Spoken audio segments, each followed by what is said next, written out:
Podcast de l'article de Mustapha Sohimi publié sur l'odj.ma. L'auteur a intitulé son article « Journée du migrant, l'inachevé ». Il commence son article ainsi. Voici une vingtaine d'années, Sa Majesté le Roi avait décidé de faire du 10 août de chaque année la Journée nationale du migrant. Depuis, sa célébration donne lieu à de multiples manifestations. À Agadir, depuis une semaine, se tient la foire au savoir, engagement de la diaspora et territoire. À Fès, le CRI et la Wilaya ont organisé une rencontre sur le rôle des Marocains résidant à l'étranger dans le développement local, avec la participation du président du SEUZ, Ahmed Reda Chami et du président du CCME, Driss El Yazami.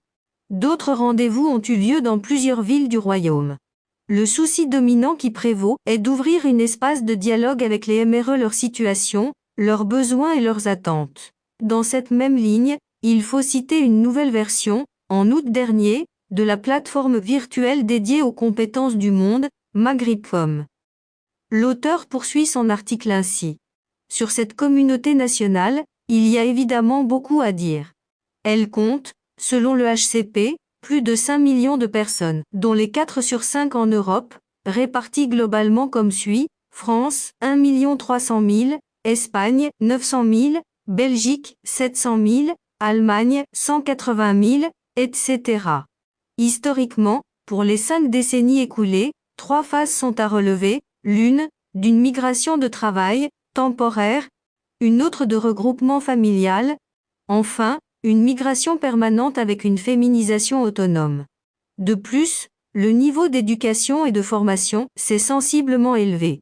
Enfin, elle s'est redéployée au-delà des pays traditionnels d'immigration, France, Belgique, Pays-Bas, Allemagne, vers d'autres latitudes, de nouveaux pays d'immigration, Italie, Espagne, pays du Golfe, Canada, États-Unis. Au total, les migrants marocains sont présents dans près d'une centaine de pays. La Confédération générale des entreprises du Maroc, de son côté, va lancer prochainement une plateforme de monitoring Mentor to Mentor pour mobiliser les compétences des Marocains du monde. Elle fait suite à celle des Marocains entrepreneurs du monde de 2017, baptisée 13e région de la Confédération patronale. L'auteur précise ainsi. Pour ce qui est de la place économique des MRE, bien des chiffres sont significatifs. Le réseau bancaire marocain gère plus de 60% des transferts de la diaspora. Les dépôts des migrants sont de l'ordre de 24% de l'ensemble. Les transferts des MRE ont atteint un chiffre historique en 2021 avec 92,7 milliards de dirhams, un bond de 37% par rapport à 2020, 68 milliards de dirhams, et plus encore avec 2019, 65 milliards de dirhams. Pour l'année en cours, les prévisions de BAM et de l'Office d'échange retiennent 87 milliards de dirhams. Pour ce premier semestre, ils ont dépassé les 47 milliards de dirhams, plus 6%. De tels chiffres ont été précieux pour réduire le déficit courant de l'ordre de 2,3% du PIB. Il a fallu bien des années pour que des politiques publiques conséquentes arrivent à mettre en œuvre des dispositifs attractifs. Ce processus a été passablement laborieux durant les années 80 du siècle passé, la migration n'étant appréhendée alors que comme un segment de la politique nationale de l'emploi. Puis ont suivi 2 mesures, un département dédié et la création de la Fondation Hassan II. Durant les 2 dernières décennies, ce processus s'est accéléré avec plusieurs mesures: amélioration de l'accueil, opération Maraba, Journée nationale du migrant, programme FinCom du Forum international, 2003 à 2009, Réseau marocain de l'investissement, Moroccan Invest Network, etc. 3 axes ont été priorisés: la promotion des transferts financiers, la mobilisation des compétences et le co-développement dans le sens d'une simulation des IDMRE dans les TPE/PME. L'auteur ajoute ainsi. Cela dit, manque encore tout un pan, celui de la place de la diaspora marocaine dans le domaine de la participation politique.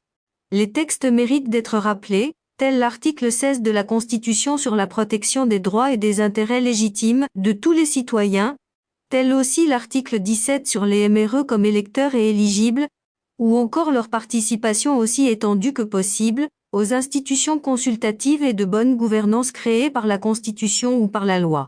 Potentiellement, Le champ de leur participation est important et pratiquement sans limite, comme tous les citoyens marocains. De fait, la concrétisation de tous ces droits reste bien formelle. Pour ce qui est de l'élection des membres de la Chambre des représentants, rien n'a encore été entrepris à ce jour, ni des circonscriptions électorales à l'étranger ni le droit de voter et de se porter candidat, ni des élus éméreux au sein de cette institution. L'idée d'une refonte du CCME, pourtant consacrée dans la nouvelle constitution de 2011, en faveur d'un conseil supérieur, n'avance pas aujourd'hui. Une étude a été lancée par le CCME pour un benchmark de participation politique dans 15 pays retenus. Et après ?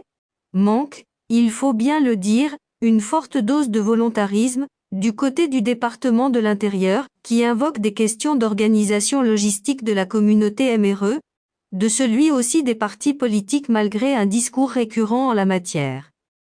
L'auteur conclut son article ainsi. Une représentation parlementaire des MRE, une bonne cinquantaine sur une base minimale de 3 millions d'électeurs potentiels en âge de voter, réduirait d'autant le périmètre des partis, aucun d'entre eux n'y souscrirait. Cela porte un nom, la rente, politique, et donc le statu quo. Le conservatisme, rédigé par Mustapha Sohimi, élu par l'intelligence artificielle de l'ODJ Media.